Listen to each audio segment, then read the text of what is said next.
it was a momentous day in the history of Indian space program. And today is also a momentous occasion when we are celebrating the Diamond Jubilee year of inception of this college, and we have the privilege of welcoming an eminent personality whose contribution to space science have inspired countless individuals, none other than the Chief of Indian Space Research Organization, Dr. S. Somanath. Ladies and gentlemen, please join hands to welcome our national hero, Dr. S. Somanath, former Chief Indian Space Research Organization, the man behind the success of Chandrayaan-3. Thank you so much. Good afternoon, everyone. I, Dr. Sarita Srivastava, coordinator of IQAC of this college, extend a hearty welcome to all of you for joining us today for this event. As we move forward to the program, let's mark the beginning of this by lighting the lamp and seeking blessing from the founder of our college, Chaudhry Babu Mahadev Prasad ji, by paying a floral tribute. May I request all the luminaries to proceed for lighting of the lamp to mark the beginning of the program. I would request Dr. Rekha Srivastava from Physics Department to assist in the process. Lighting lamp before a program often symbolizes the beginning of a journey, the celebration of knowledge, wisdom and enlightenment. It signifies dispelling of darkness and ignorance, clarity of our thoughts, and which is important for painting the larger canvas of our lives, shaping and molding us into a new individual. There are some legends who are torch-bearer of the society. Our founder, Chaudhry Babu Mahadev Prasad, was philanthropist who donated his assets for the cause of education for common people. Chaudhry CMP Degree College, established in 1950 by the seed money of rupees 1 lakh, donated by our founder, Chaudhry Babu Mahadev Prasad ji. And today, CMP Degree College is one of the biggest constituent college of University of Allahabad, imparting education to more than 15,000 students from all sections of the society.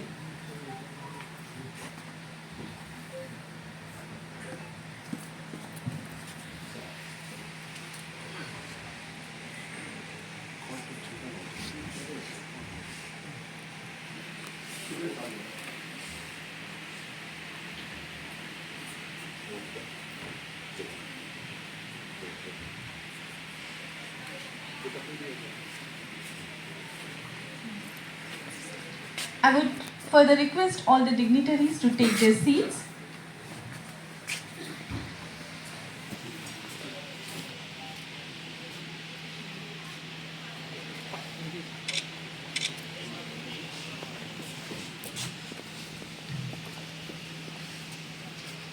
And I seek permission from the chairperson of today's program, our chairman, Dr. Sushil Kumar Sinha, to allow me to begin the program. Maybe, sir. Thank you so much, sir, for marking the initiation of the program. Honorable Chairperson, Chairman Governing Body, Dr. Sushil Kumar Sinha, Chief Guest of today's program, Dr. S. Somanath, former Chief ISRO, Bengaluru, respected Principal, Professor Ajay Prakash Khare, revered guest sitting in the auditorium, Major Harsh Kumar, and many members of the faculty of CMP Degree College and other sister institutions. And my dear students, it is a privilege to welcome each one of you to the Diamond Jubilee special lecture session. Thank you so much for joining us today and being a part of this special moment. Before we proceed, may I request our chairman, governing body, Dr. Sushil Kumar Sinha, to come forward to welcome our chief guest, Dr. S. Somanath, with a floral bouquet. As a token of our respect towards the gracious presence on the occasion.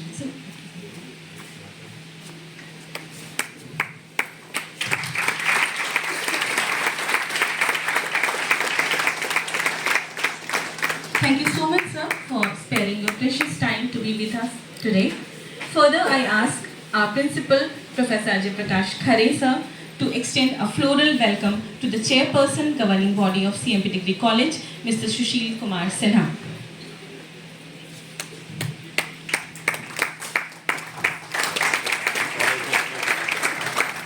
Thank you so much, sir.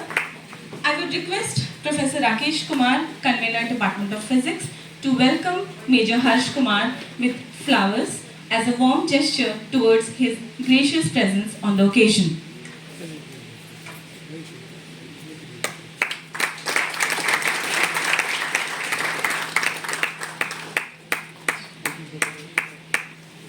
I would request Dr. Santosh Kumar Srivastava from Chemistry Department to welcome Mr. Arun, sitting in the guest.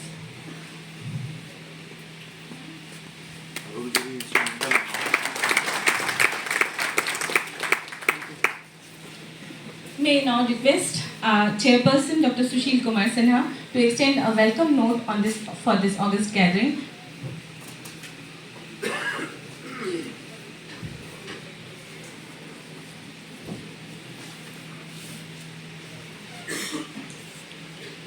माँ भारती के चरणों में नमन करते हुए आज मैं और यहाँ पे उपस्थित सभी जन अपने आप को गौरवान्वित महसूस कर रहे होंगे कि हमारे बीच में doctor S Somnath, a name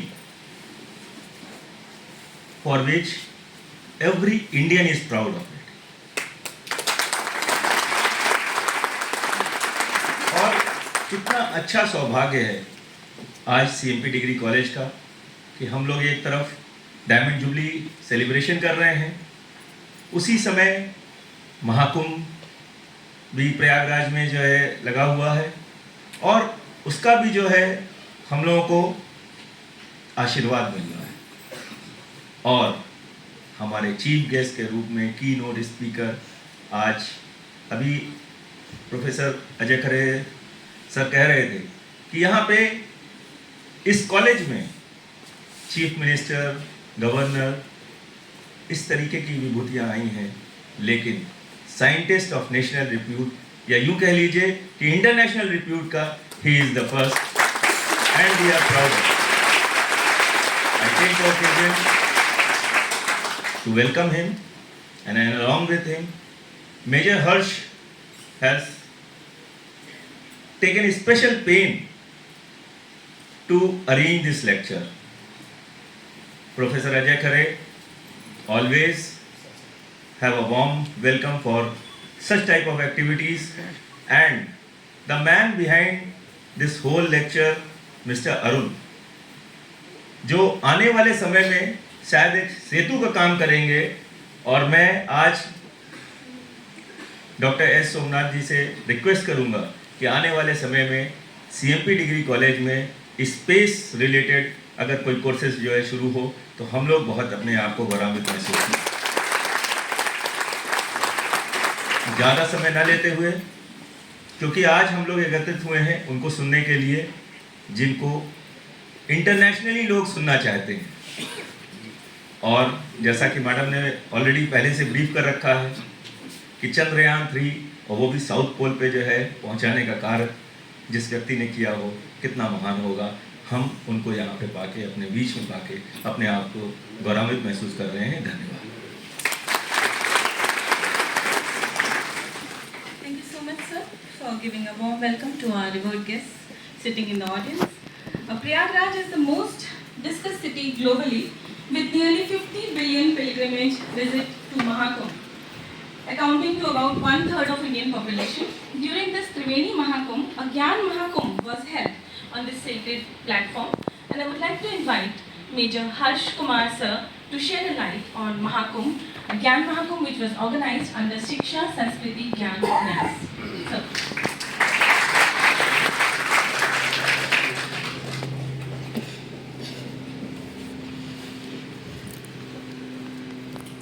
माँ सरस्वती के चरणों में नमन करते हुए, माँ भारती का आशीर्वाद लेते हुए इस सभागार में उपस्थित आज के chief guest doctor S Somnath sir, अध्यक्ष जी केपी ट्रस्ट डॉक्टर सुशील सिन्हा जी, अग्रज और यहाँ के प्रधानाचार्य प्रोफेसर अजय खरे जी, और इसमें यहाँ पे हमको गौरवान्वित महसूस कराने के लिए भाई अरुण जी, जो कि पिछले 3 महीने से हम लोग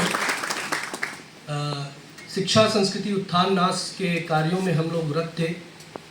जो ज्ञान महाकुंभ इस कुंभ के साथ मनाया गया, उसमें एक विस्तृत कार्यक्रम था जिसमें देश भर के विद्वानों ने पार्टिसिपेट किया और पूरे देश के करीब 150 से 200 वाइस चांसलर्स, डायरेक्टर्स, वैज्ञानिक, शिक्षक और विभिन्न क्षेत्र के लोगों ने अपना यहाँ पे अनुभव प्रस्तुत किया और आगे आने वाले के लिए समय के लिए एक रेखा खींची गई, एक प्लान बनाया गया, जिसमें से एक बहुत प्रोमिनेंट प्लान जो आप लोगों के साथ बोलूँगा और सोमनाथ सर के साथ भी साझा करना चाहूँगा कि एक राष्ट्र एक नाम भारत, जिसका कि देशव्यापी अभियान शिक्षा संस्कृति उत्थान न्यास चला रहा है एक और संगठन के साथ, कि हम अपने राष्ट्र को सब लोग भारत बोलें, केवल और केवल भारत, जिससे सरकार भी विवश होकर इसका नाम, या सरकार के पास हम ये प्रपोजल भी भेज रहे हैं कि हम केवल भारत बोलें। और एक और समस्या जो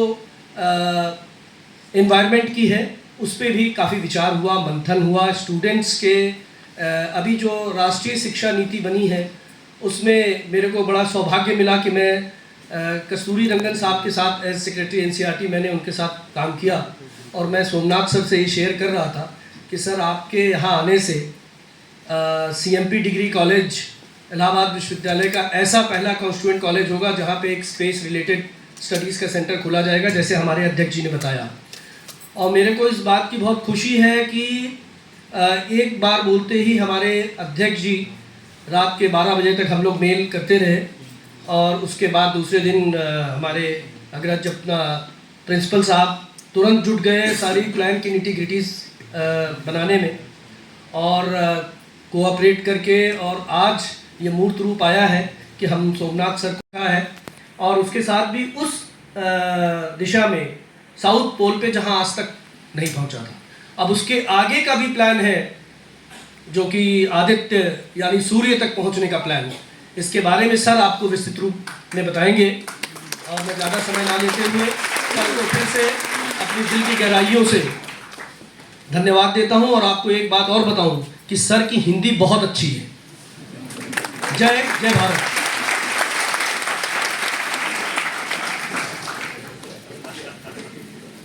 Gyan Mahakumbh was indeed a unique initiative which emphasized the confluence of knowledge, culture and spirituality, and it is often held along the larger events like Mahakumbh Mela, and this year it was held from 7th to 9th of February, I think.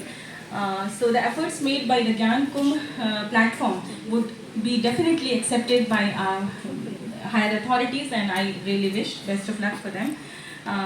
Now coming on to the focal point of the program, I know everyone is eagerly waiting to listen to our chief guest, Dr. S. Somanath. But before we begin the lecture, I invite Dr. Rakesh Kumar sir, convener of Department of Physics, to share the biography of our esteemed keynote speaker. Thank you so much. Thank you, madam. Good afternoon to all of you. Respected chairman of our college, Dr. Sunith sir, our principal sir, honorable chief guest of this event, Dr. S. Somanath sir, former chairman Indian Space Research Organization, conveners of all the departments, faculty members, and my dear students. It's my pleasure to introduce a great distinguished scientist, Dr. S. Somanath sir, former chairman ISRO. I think our honorable chief guest today needs no introduction. But however, I am here before you to give this brief information about it. Dr. Sridhar Panigar Somanath sir received his graduate degree in Mechanical Engineering from TKM College of Engineering, Kollam, and master degree in Aerospace Engineering from Indian Institute of Science, Bangalore, with a specialization in Dynamics and Control. He was awarded a PhD from the Indian Institute of Technology, Madras. He joined the Vikram Sarabhai Space Center in 1985. He became Associate Director of Vikram Sarabhai Space Center and the Project Director of the GSLV Mark III launch vehicle in 2010. He was also the Deputy Director of the Propulsion and Space Ordnance Entity till November 2014. In June 2015, he took over as a Director of the Liquid Propulsion System Center at Tiruvananthapuram and served until January 2018. After that, he took over as a director of the Vikram Sarabhai Space Center in 2018. As a director of Vikram Sarabhai Space Center, he was responsible for launch vehicle technology development LVM-31 Chandrayaan-2 mission, development of critical system for the Gaganyaan program, a small satellite launch vehicle programs were under his leadership. From January 2020 to January 2025, he served as a distinguished scientist and secretary, Department of Space Chairman, Space Commission and Chairman, ISRO. As a secretary of DOS, he had piloted the national space policy engagement of ISRO with private space initiative. So I have to stop it. I am going there.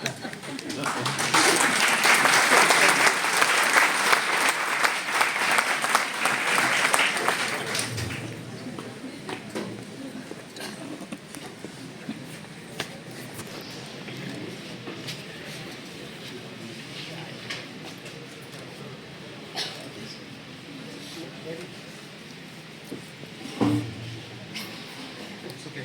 Fine. In fact, I don't need it. So, good afternoon, all of you. Sorry, Professor, to cut short the introduction. You can very well see it in the internet, maybe Wikipedia, and then read my biodata. So, I give an assignment now before I start. Go and read it, huh? My biodata. So, thank you so much for this great opportunity to come here to be part of this Jnana Kumbh. I think I'm really honored. Thank you so much for inviting me amongst you to talk to young people. It is told that I'm very good at Hindi, but then I won't take great risk today. Though converse in Hindi and speaking technical matters in Hindi is okay possible, but then today I will stick to English in my presentation.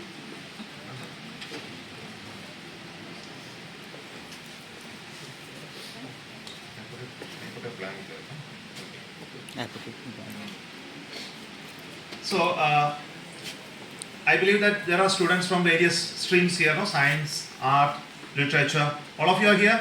Yes, sir. Okay. So, I won't take too much of a technical thing, but I would like to give a glimpse of what is there in space technology, and also give you some direction, some idea, what exactly in store for this country in science, technology, in our economy, in opportunities for young people to come in and work in this sector. Take some case for you to how to scale up this and help this nation to grow very powerful in this domain of science and technology. I think these are all interesting things for you. Yes, sir. I think all of you are impressed with the space. Yes, sir. Okay, all of you are reading or looking at something or the other on an everyday basis, I believe. So I will go straight onto the. I think you can little bit switch off the light or. Is visible to you? Yes, sir. Okay. So I would like to give you a little bit on the space program of India. I think the ISRO is well known amongst you. I think all of you know ISRO.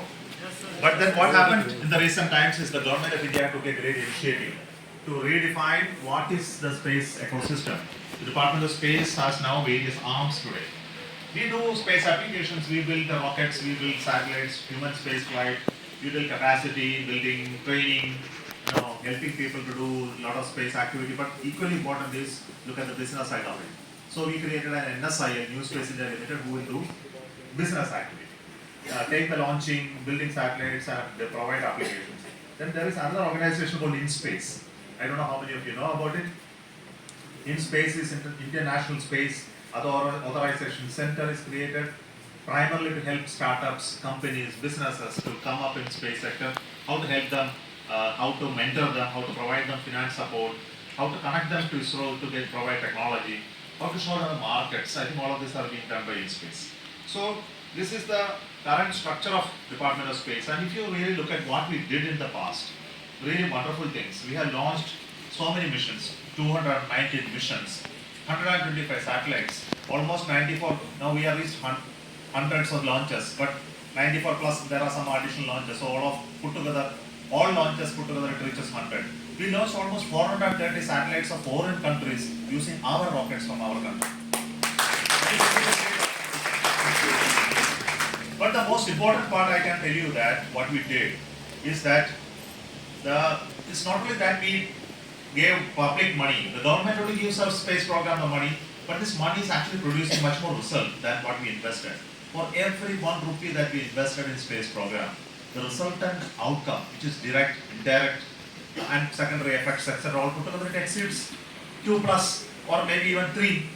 And the economic impact is really significant. So, you know what is our national budget? How many lakh of crores? Anyone can tell me? Our finance minister recently passed the budget in the parliament, no? Anybody looked at what is our total budget, annual budget?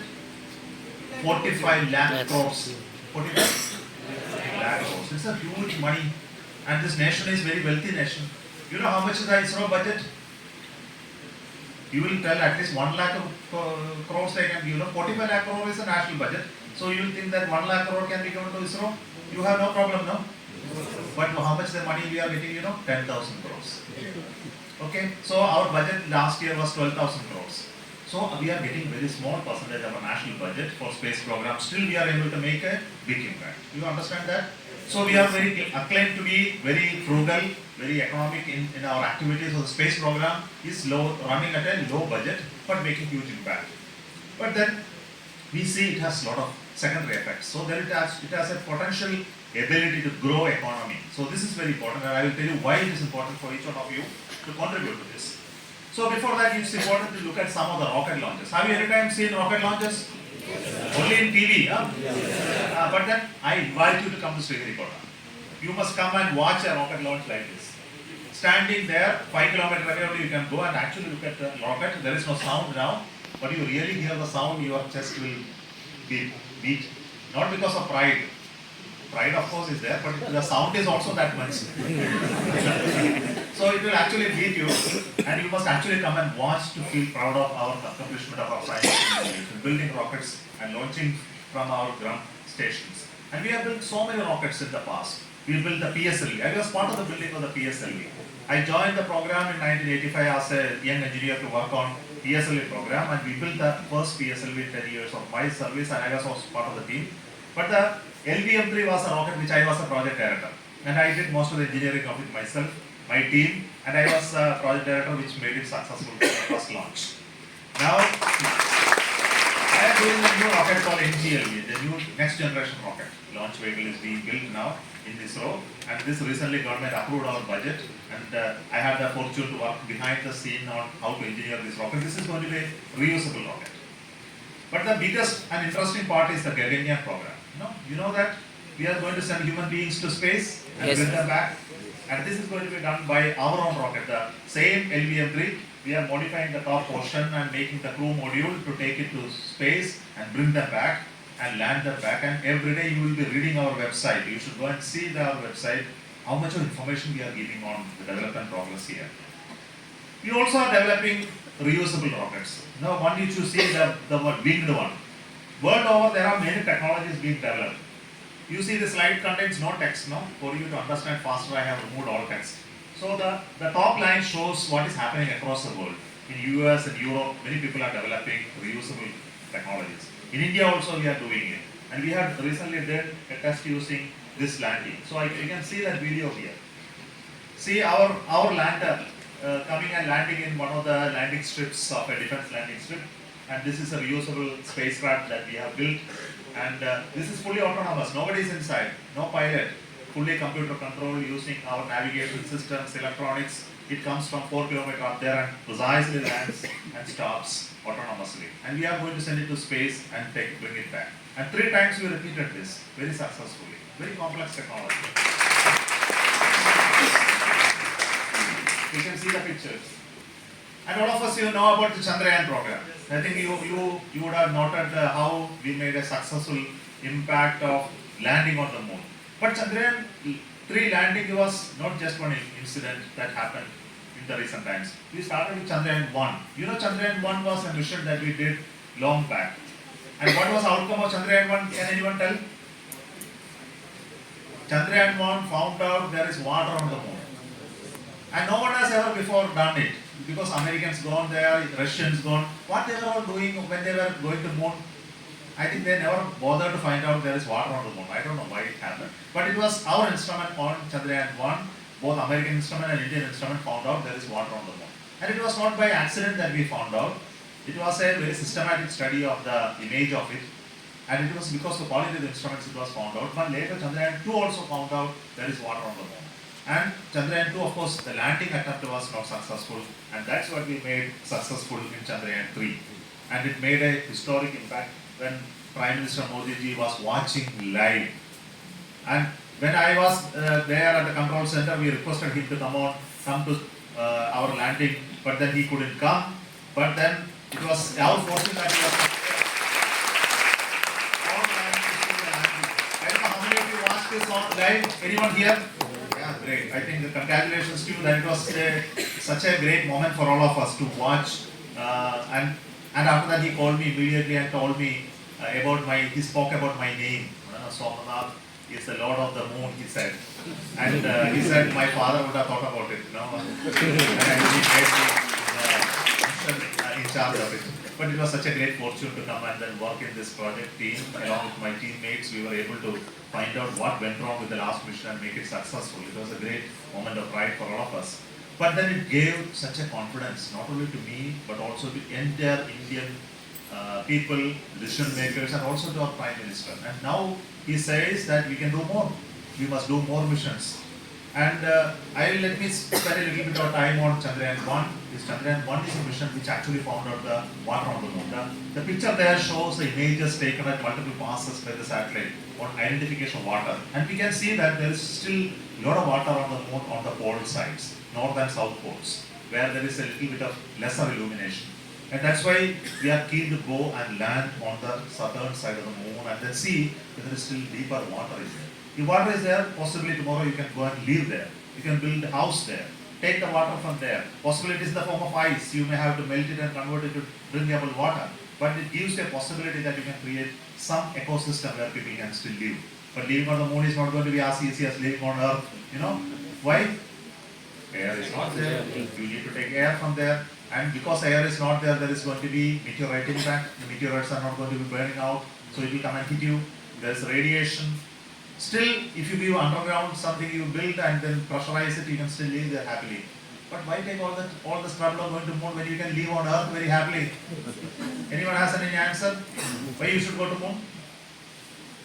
Are you sure that you can live on Earth forever happily? No guarantee. So you have to worry about it. I think I will take some questions later when you discuss the topics. But then Chandrayaan-2, I was part of it. This rocket was just completed 2 launches, the 3rd launch.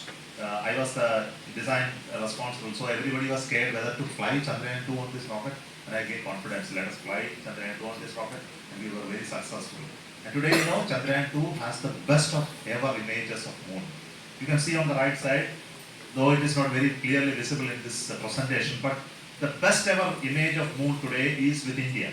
Our cameras of Chandrayaan-2 gives 25 centimeter resolution images of moon, and this image is in great demand by US, Japan, etc. for all their moon missions to plan the landing site. It's our image which is being used by them. You know that?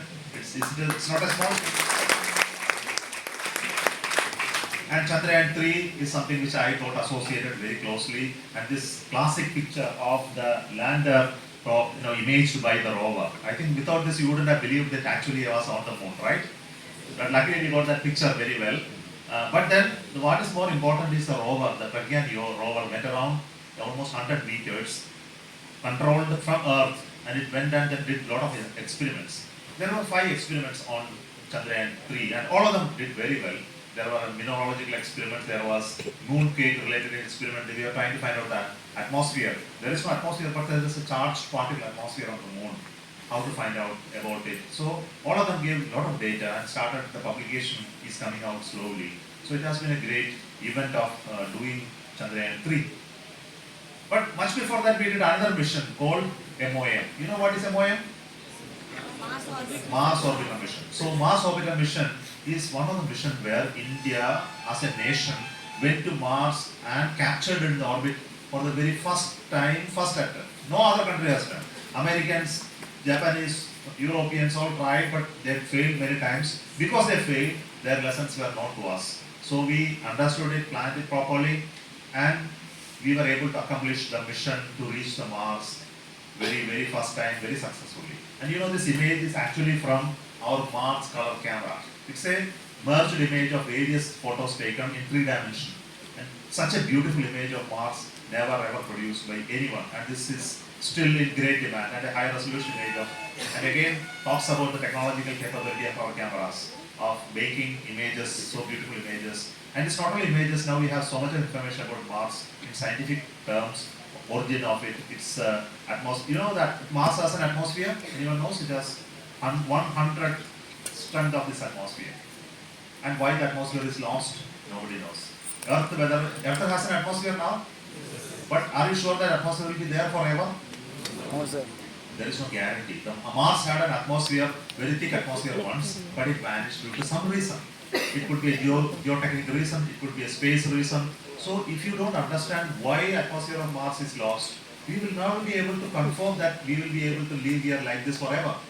Though it may not happen in our generation, but maybe tens of generations later, if the atmosphere just depletes little bit, if the oxygen goes down at least 2%, if the carbon dioxide percentage increases by another 100%, we will not be able to live here. We will all be dead. So you need to understand why these changes are happening. That's why the importance of scientific research on planets. We also did a mission called Aditya L1. How many of you followed about Aditya L1? I think all of us are interested to understand about sun. And sun is the only god that we know. From where we get all the energy. Without that energy, we are all nothing. I think all the biological energy that we have in our body comes out of the chemical energy that is stored by the plants and given to us food, and we digest and make all our movements and talks very well. But that energy comes from where? The sun.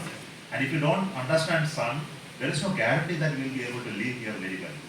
The emission that's happening from sun called the coronal mass emission, its impact on space weather, how it affects our climate, is something which we have to understand. That's why we launched Aditya L1, and we sent to which point?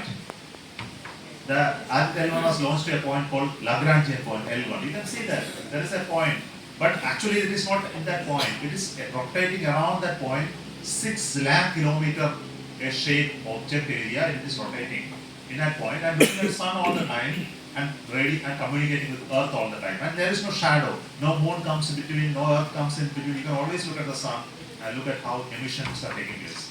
And it measures that emissions in various ways. It measures in terms of particle, it measures in terms of X-rays, ultraviolet radiations, it measures magnetic field, and then corroborate it with the various things happening on Earth, like the aurora borealis, aurora australis, its impact on space weather, the magnetic activity on Earth. All these are studied using Aditya L1. So if you are interested, you can go to our website and study more about it. We also build satellites for communication, Earth observation, space science, etc. I think you know that we have currently, how many satellites India has got? Anyone knows? You can add up all these numbers and tell me. Okay. There is another interesting satellite being built called NASA ISRO Synthetic Aperture Radar. This is very important that we are now working with the United States of America in building complex satellites, which they do their part and we do our part, and we share equally the knowledge and technology. You understand this? It's not a small thing to happen. A nation which was able to go to moon and land in 1960s is working with India in building the costliest ever satellite in the world, and that is NASA for Earth observation. And once you have the satellite, you will be able to understand the Earth much better. It has a very high resolution, high repetitivity. Every 12 days you can see the entire Earth and look at its water, its agriculture, its tectonic movements, its ice sheets, its climate change, and you can give a lot of information to people. Same thing is about Trishna. It's a work between ISRO and the French CNES is a French space agency. And we are working and developing a satellite called Trishna. It's a thermal imaging satellite. And this Trishna is going to image Earth in thermal spectra. Who are physics students understand what is the thermal spectrum. And you can observe every object as a hot body or a cold body. And then make a lot of sense out of this in agriculture, atmosphere, climate change, etc. There is another satellite we are building called G20 satellite. You know G20 nations? Recently there was a G20 conference held in Delhi. And this conference is in that Prime Minister announced that we are going to build a G20 satellite. And G20 satellite is a satellite we are building, India is building, along with other G20 nations for the entire humanity. And we want to look at climate and weather as a very important issue because it is affecting all of us. And we would like to measure all the data and make this data available to the whole of this world so that we study the climate change impact and make actions which will mitigate the impact of this. So this is an interesting satellite we recently got approved. We also did a recent satellite called SpadeX. How many of you followed SpadeX mission? And this is a mission where 2 satellites were launched separately and were brought closer to dock. And you know, docking is not an easy thing at all. If 2 cars are driving on the road, can you move from one car to another? Only movies you would have seen, no? Dharmendra jumping from one car to another. But then it's not an easy thing because they are moving at tremendously high speeds. The speeds are 7.8 kilometers per second, which could be around 24,000 kilometers per hour. But it is not moving on a road. The problem is it's not moving on a road which is straight and flat, but in an orbit. Orbit is curved. It is 2-directional, 2 planes and multi-directional, and you need to bring them together. It requires complex software, algorithms, sensors, and all of this developed in-house, and we were able to do this successfully. And many more satellites are being built. I don't want to elaborate on it. A satellite for quantum communication, a quad satellite for software-based radio, and we are also developing satellites for navigation, guidance, and timing services. Have you heard about PNT services? Positioning, navigation, and timing services. Anyone knows what it is? You know GPS? Yes. Everybody knows GPS. And GPS is called PNT services. You get position from your mobile. You know where it is. You can get the timing. All your time, if you watch what's the time now, and you know what is the gravity the time is, that's the right time. You know who is the timekeeper of our nation? Who keeps the time of our nation? There is, and our national reference location is where anybody knows? It's Calcutta. Calcutta. So our reference station is at Calcutta. So based on the Earth rotation, Calcutta is taken because earlier British had that point. So the entire time is chosen for the entire nation. And that time is spread, and that time has to be determined in microseconds, milliseconds, nanoseconds, and that time has to be used for so many activities of this country. You know which are the activities? The entire navigation timing service, entire train services, entire communication services, your bank transactions, your trade of the net trade which is happening everywhere. Time is important, and this timing is controlled using this satellite system. And this has an atomic clock, and this clock data is distributed across various centers using our space-based navigation system. And this is so crucial for us to control the timing. And there are many applications that are there in this. I don't want to go to the technology side because there are people who are not technical. L1, L5, S-band, what does it mean, etc. But I can tell you, today you don't get Navic in your mobile phones because it's still not having the frequencies used by GPS. That's why you don't know what is Navic. But soon it is going to be. And once civilian signal comes, you will be able to see in your mobile phones how Indian satellites are able to serve the system. So we do a lot of other services like medical services. We do health, public health point of view, telemedicine, tele-education networks. We also do village resource centers, giving information to villages in terms of planning, disaster communication. So somebody gets stuck in a ship in far reaches of the ocean. Only if you have a device, if you press button, rescue will come. And our satellites are helping to communicate such. Last year itself, the total lives saved is almost 3,000 lives have been saved using the system. And we were awarded, India was awarded the best ever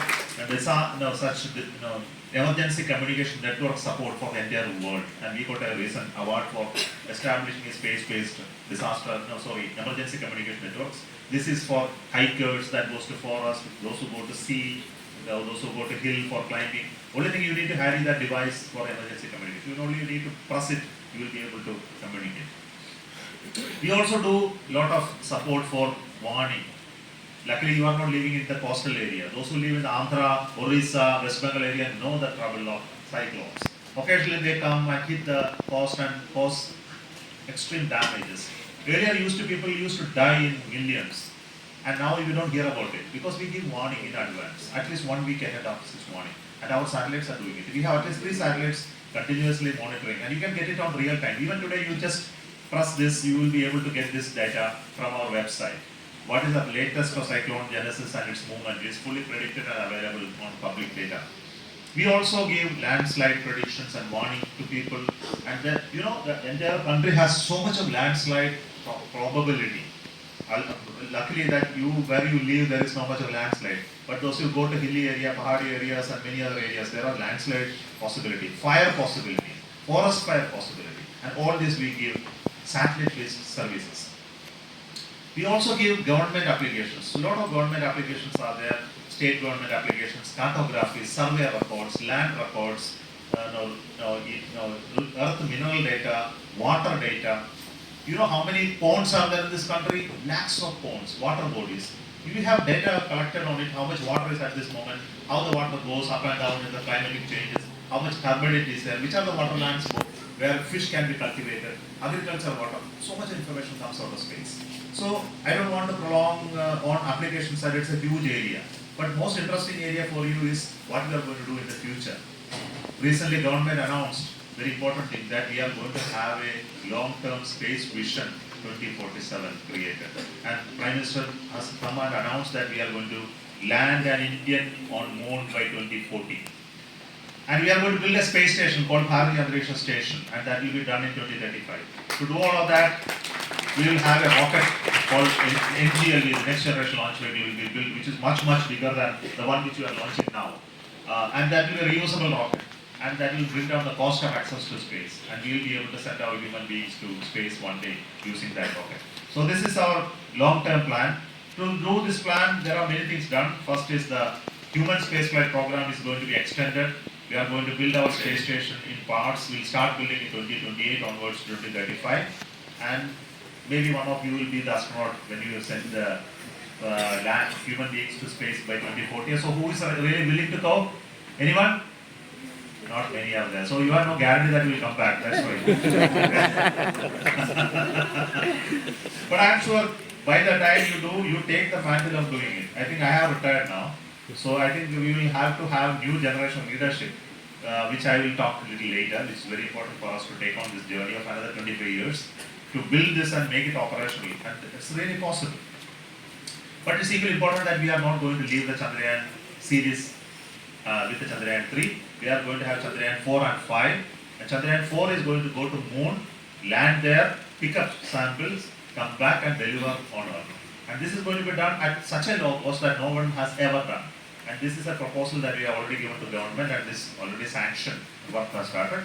Yet another program is Chandrayaan 5 on the right side. This is going to be a lander, a rover, which is much more heavier. When we sent Chandrayaan 3, the rover was only 30 kilograms. And this rover will be 350 kilograms, much more. It's as big as a car.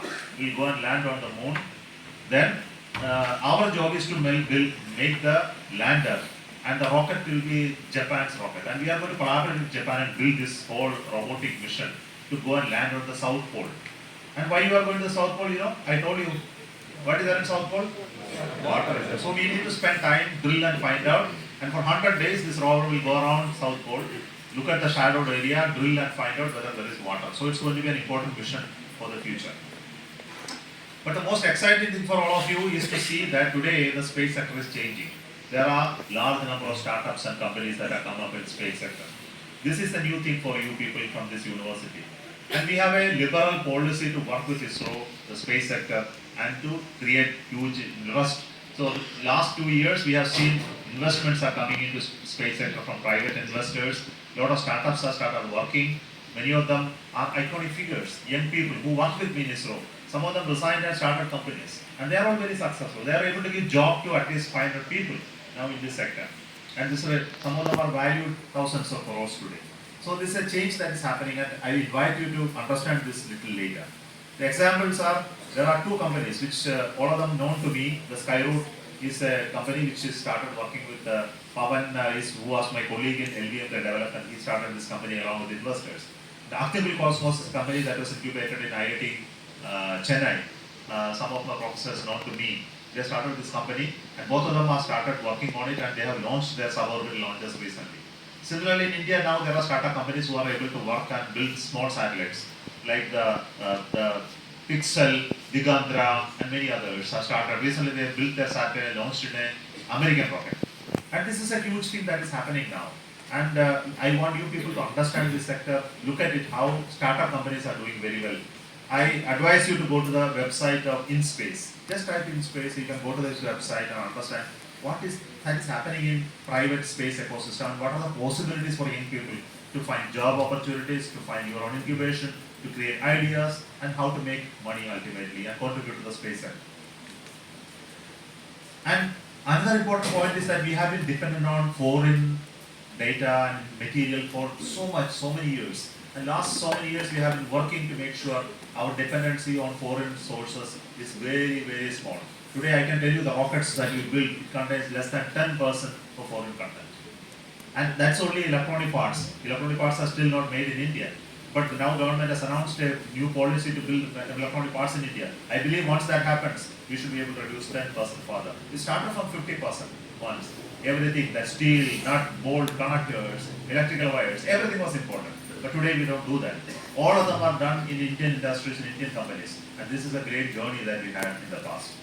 And many technologies have been transferred from ISRO to industries. And this is also another interesting point for you people to understand that if somebody is interested to build a technology company, technology is available with ISRO, but ISRO is ready to hand over the technology to you to help you to build companies. So you can come and explore our website to understand what are the technology transfer possibilities, which all area it is available. And if you are interested to build it, including software, hardware, sensors, chemicals, paint, anything you talk about. You know Quick Fix? Quick Fix is our original Indian ISRO technology, which has been transferred to industry, and today you are able to fix things. There was interest in me applied in on the lips and it didn't open further. But then it was only fun side, but that Quick Fix is again a very interesting chemical technology which we use. We will batteries, we will cells, we will chemicals, we will anti fireproof paints, and so many types of things that based on the technology. Even heart valves are being produced based on ISRO technology. So we are open to look at it, what all things you can do. I don't want to discuss this much. I don't know how many of you are aware of the space debris issue. How many of you are aware that there is a space is now becoming cluttered and there are a lot of parts orbiting around space, and how it is going to become very difficult for all of us to launch. You know, any idea how many space debris are there? Tens, hundreds, thousands, lakhs, millions, crores. Okay, they are much bigger than that you think. They are in very large numbers. It was not so before 1960. Just after 1960, in last 60 years, we have created so much of damage to the space. And now we have to look at how we can take care of it, how to bring back the debris, how to manage them, how to do computational capability to solve them, how to prevent their pollution, and how human beings can still go to space without getting killed. You know, the space debris are traveling at speeds more than 10 kilometers per second. You know what is the speed of a bullet? A bullet when fired, the speed is only 3 kilometers per second. And the space object traveling is at 10 kilometers per second. So it is 3 times, 4 times the speed of bullet. And if a paint goes through you, hits your body, it will pierce through you. Nothing is, dust is enough, dust will pierce through you. So it's so dangerous to go to space without wearing protective system that will save you. So it's very important to understand space debris issue and solve them. Equally important is the domains like robotics and automation. I think those who are interested in building robots, the way in which we created the space docking experiment is very interesting part. A lot of robotic related work is happening in ISRO centers, and we would like to build a robotic system so that human beings can ultimately be fully independent, and they can control it from ground, and robots can do all the work that is needed for space, including exploration, going to moon, landing on the moon, doing experiments, building colonies, make everything ready, then we will go and stay. We don't have to send anyone in advance. So robotic will become that much capable. And I am very sure it is going to happen. So it's important for us to develop such capabilities in the future. But what is important for you people is to look at how this space sector can become commercially interesting. Those who have an entrepreneurial capability, those who want to work in space sector, I will tell you, there are a lot of opportunities.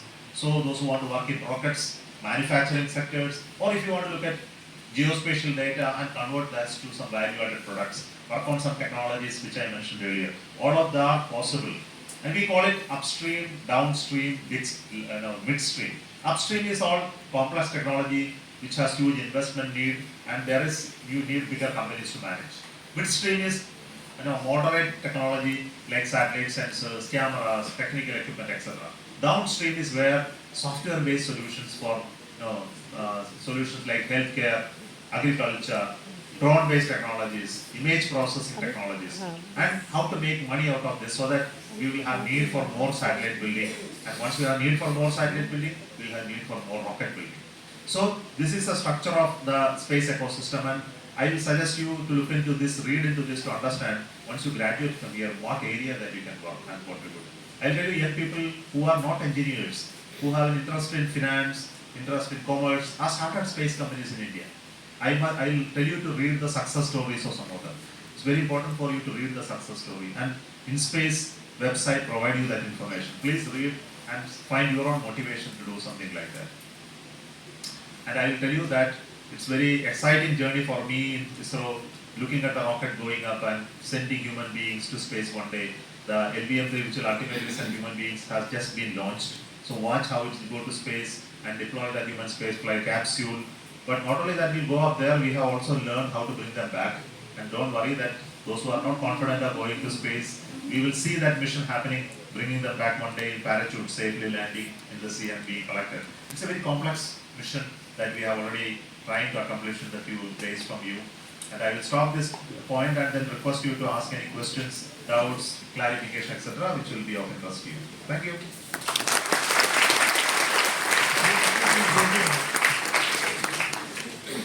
If anyone wants to ask some question, please come.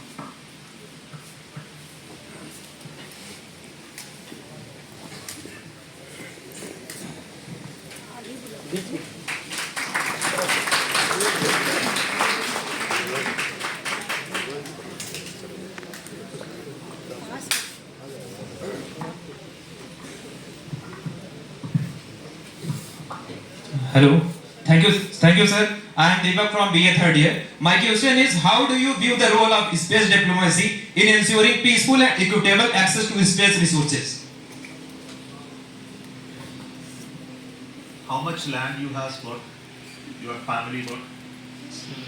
Almost 10 acre. 10 acre. If I come and tell you that land should be equitably and democratically distributed, will you agree? Yes. And you are ready to give it to them which you are not having land? Yes, that's good. You will give? Yes. Wonderful fellow. How many of you will follow him?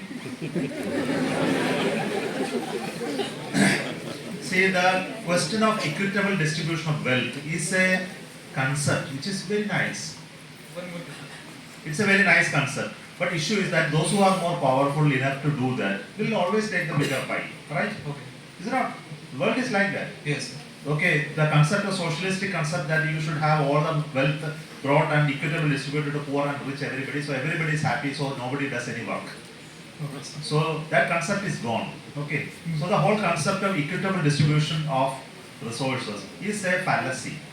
Okay.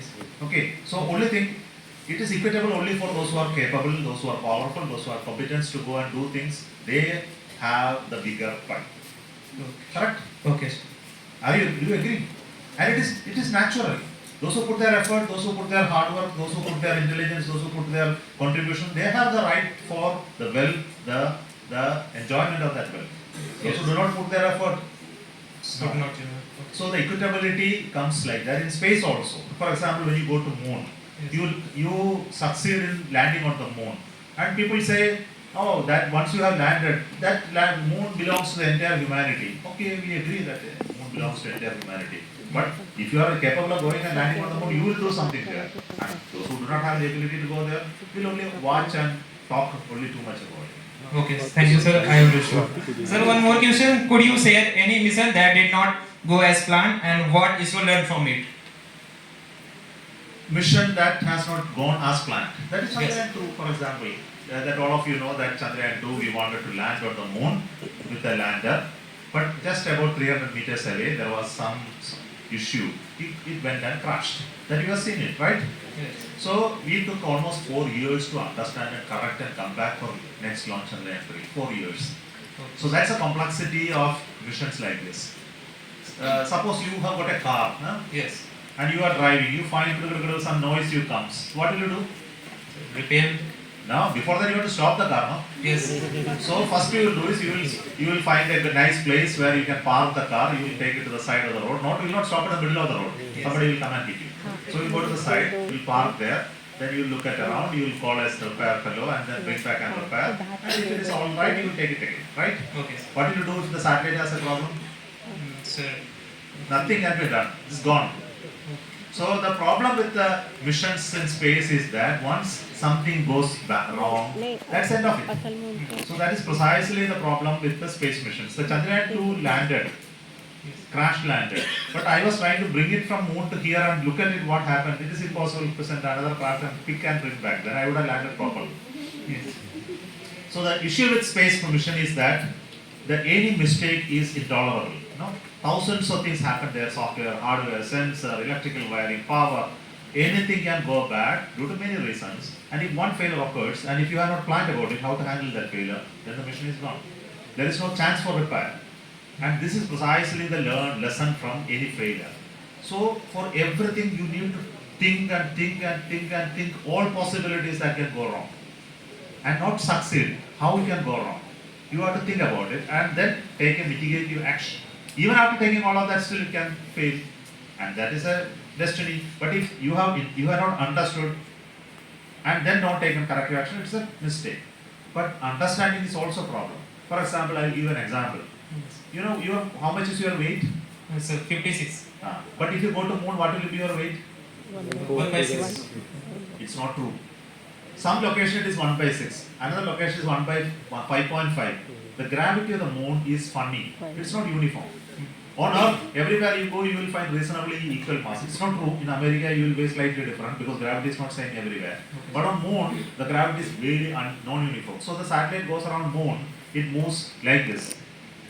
Yes. The orbit itself moves up and down by 5 kilometers. So that's the complex nature of the orbit. And from that orbit, if you have to make something land precisely, you need to have understanding of the gravity field of Moon very precisely. If you do not know, 5 kilometers will be the error of calculation of landing. You understand? So that much of error can be done. So your knowledge about the gravity field of Moon and how you precisely your computer model it to calculate is so crucial. So space has this challenge. Your depth of knowledge about the environment in which you are working, the systems that you are working, the failure possibilities you have thought about, the algorithms that you have developed, and finally all of that you have developed and how to test it in ground. There is no moon available in ground to test it. Yes. So the funny part of rocket and space mission is that you get an opportunity to test it only very first time when you actually do the mission. Before that there is no possibility. Every other possibilities are only synthetic possibilities which are approximately similar to that and not exactly similar to that. So this difference is a huge difference and many a times failures have come out. This difference between the reality and the perceived reality when you actually test it. So this is a lesson that I learned from Chandrayaan 2 failure, and we understood why it failed and we corrected all the possibilities that can go wrong and corrected it. That's why Chandrayaan 3 is successful. Okay. Thank you, sir, so much. Sir, I wanted to ask, how did NASA took the picture of black hole when light cannot escape from it? NASA did not take a picture of black hole. But in their website it was written. No, you are not right. You have seen only the picture, you are not right what is written behind it. No, I had read it was written, it was taken picture. I am telling you. You will believe me if I tell? What? Will you believe me if I tell it was not a picture taken by NASA? Yes. Will you believe? Yes, sir. So the picture is a synthetic picture of a approximate concept of a black hole. It is not a picture of a black hole. Black hole it doesn't emit light the way an object can emit light. When you see something, if you have to take a picture of you, what is needed? Reflection of light? From you. Either you should emit light, Yes. like the light bulb, or another bulb light should fall on you and should reflect from it can reach my camera. Then only I can see you. Yes. Black hole doesn't do either of that. Black hole doesn't emit light the way other objects emit and doesn't actually reflect a light from other sources. But black hole does emit radiations of various nature. So what they did is they actually synthesized based on the observed field of black holes and created an image synthetically. So it's not a real image. Okay? You can read it further. You search why that image is not a true image. Find out. Yes. Chat GPT. Okay, sir. I have one more question. Yeah. In your website, I read that a planet escaped the gravitational field of black hole. How was it even possible? I'm not aware of it. It was written in a website. I don't know that. You find out the website and send me the link. I will find out. I have not read. If any planet has been able to leave the gravity field of black hole, it's a truly a great planet, I must tell you. I am not aware of. Even light cannot escape the field of black hole. Yes, sir. So how a planet would I escape? You should ask that website. Why how you are writing such nonsense? Agreed? Thank you. Yes. Okay. Good evening, sir. I am BSc second year student, and sir, my question is that is our universe expanding, and if it is expanding, does it affect on our planet also, like radius of on the does it affect on the radius of Earth or other planets, and the distance between the Earth and galaxies and the Sun? This is a very interesting question, but to understand and answer it, it takes 1 hour. If you are patient enough. But then I will tell you the answer is that yes, the universe is expanding, and the rate of expansion is also increasing. Every 1 hour, how much it expands, next 1 hour it expands faster.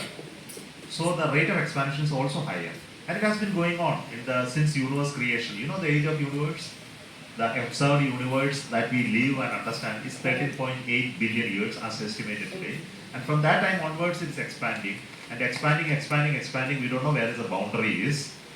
So it continues to expand at a rate which is increasing. But one day the rate will come down to zero, then it has to come down negative and slow down, and it should start the great collapse. This is what is being told. I don't know whether it will happen in that direction. Some theories say it will expand forever and never going to stop. All that being told. But its impact on other objects is also true. It's not only the universe is expanding, every galaxy is moving away from another galaxy. So if you look at any time, anywhere in the space, you will see two objects are actually moving away. But in between there are collisions taking place, something coming closer, etc. because of the speeds and local things. But this is a global statement that planets and galaxies are moving away to each other. But you know our galaxy is what? Milky Way galaxy. Milky Way galaxy and the next galaxy, any idea? Andromeda. Huh? Andromeda. Andromeda galaxy. You know these two galaxies are going to collide? Yes. Yeah. So they will come and collide, though they are moving apart, but their trajectory is such that they are going to collide and merge. But even when they collide, we will even do not know, but even if you are living on Earth, we will not even see that. We will not even feel it.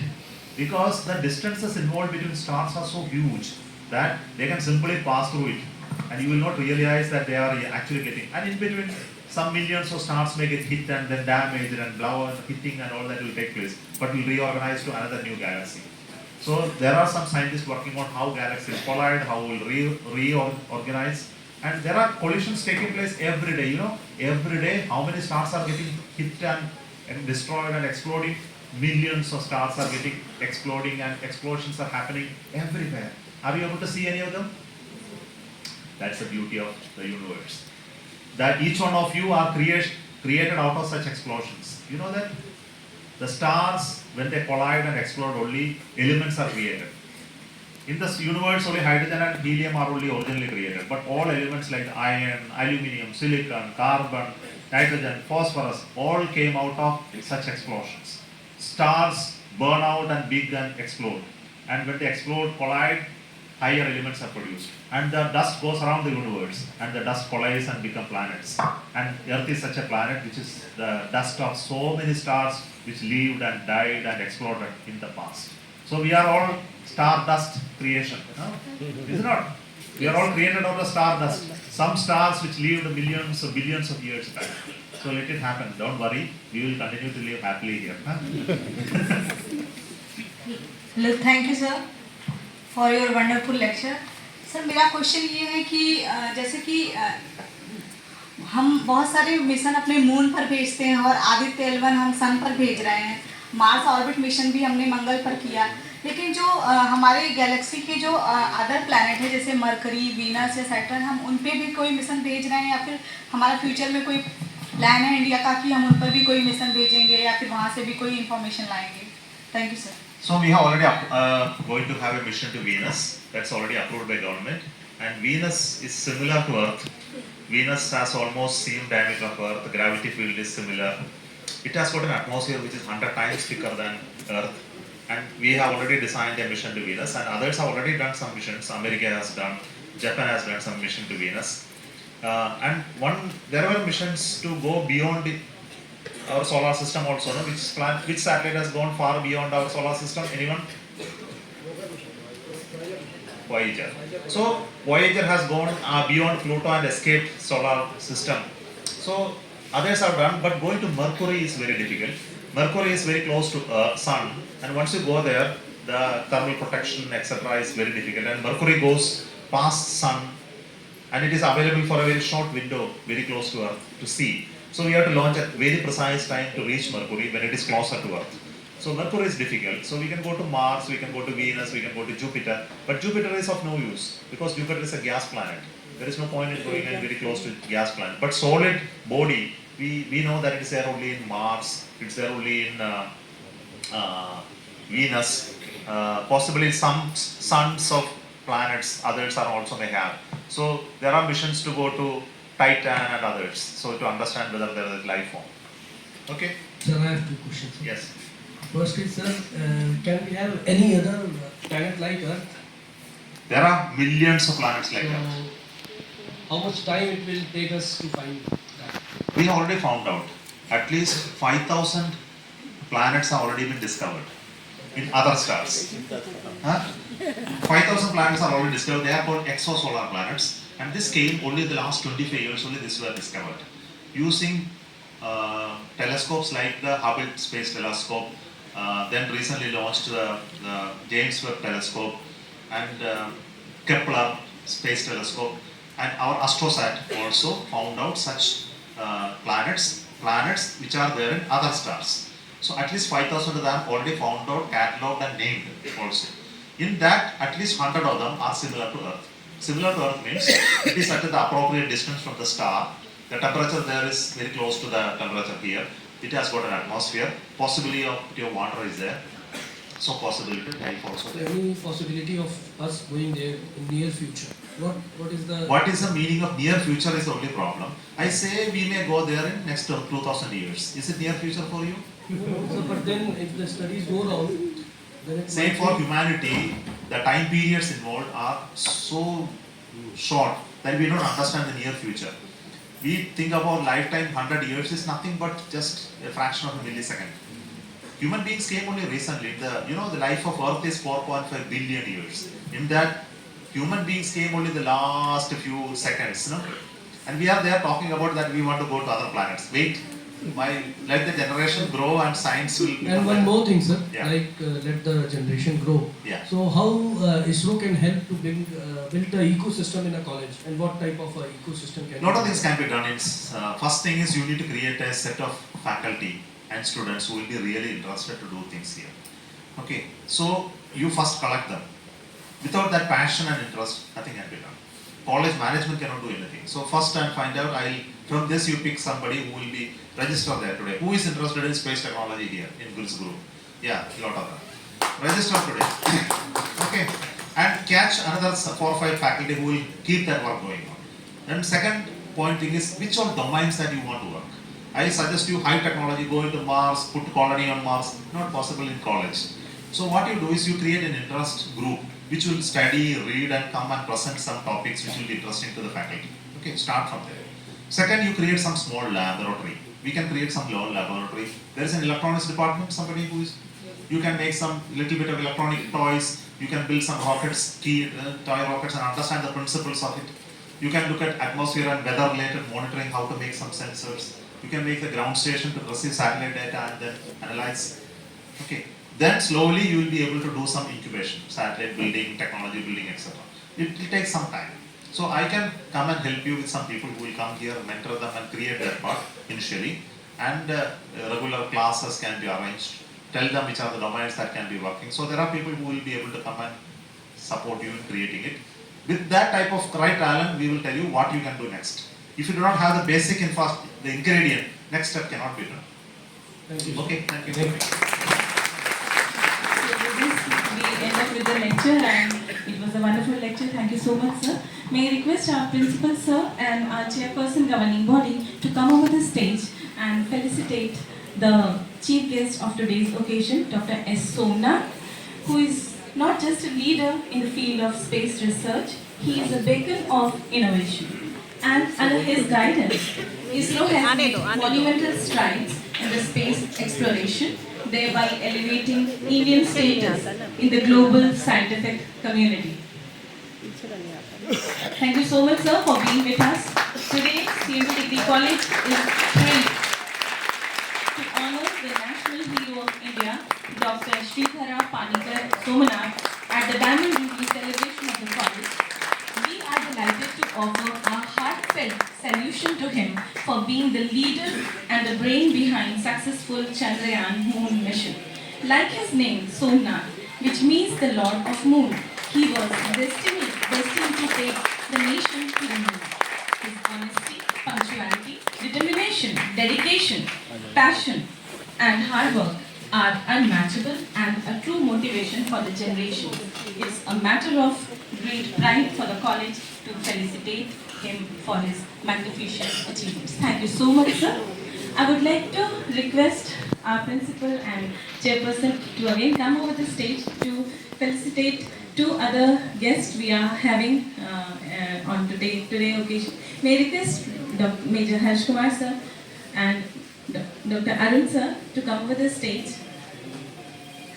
As a token of respect, we would like to felicitate you, sir, for all the efforts you have made to make this program a success.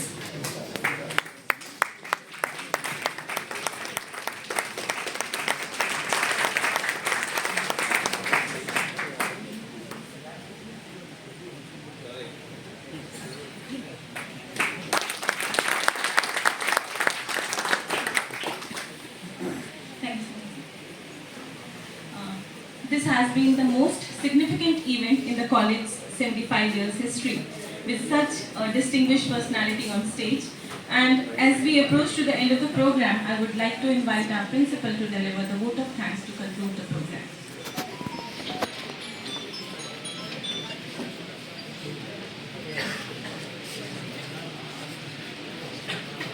Thank you, Satyana. Most respected Dr. Somanath sir, former chairman ISRO, respected chairman governing body Dr. Sushil Kumar Sinha sir, special guest of honor Major Harsh Kumar ji, Arun ji, respected colleagues and dear students. सबसे पहले तो मैं अपना धन्यवाद देना चाहता हूँ उस शख्स को जो कि लीजेंड हैं, इंस्पिरेशन हैं. It is impossible to forget the happiness which every Indian felt in the month of August 2023. When you said following words, Adarani Pradhan Mantri ji Namaskar. Sir, we have achieved soft landing on the moon. India is on the moon.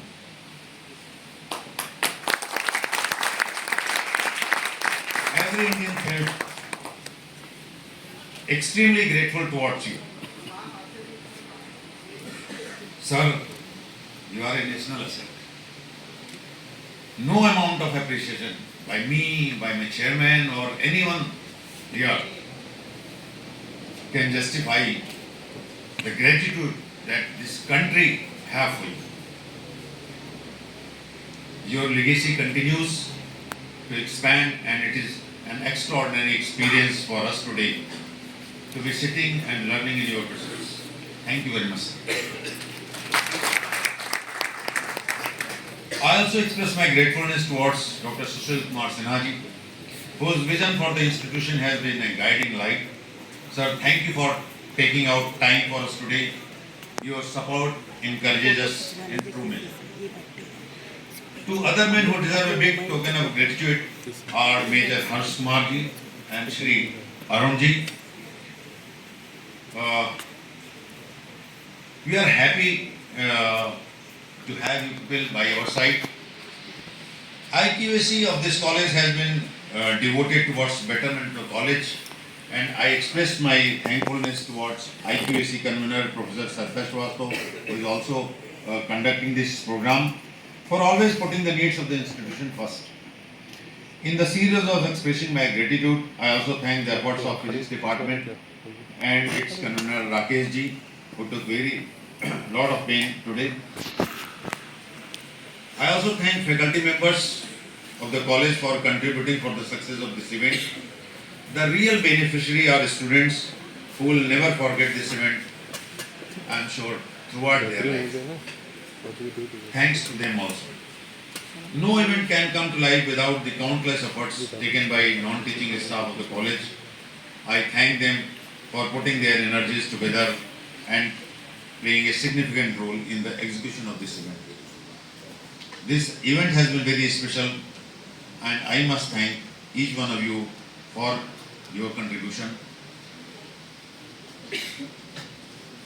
मैंने बहुत सारे अपनी नौकरी के 30 सालों में और अपनी 60-61 साल की उम्र में बहुत लोगों से मिला। नौकरी में मैंने मंत्रालय में काम किया, तो मंत्रियों से, मुख्यमंत्रियों से, सबसे शिवराज सिंह चौहान से, इस सबसे मिलने का आज मेरे लिए शायद वो सबसे बड़ा दिन था जब मैंने सर से हाथ मिलाया।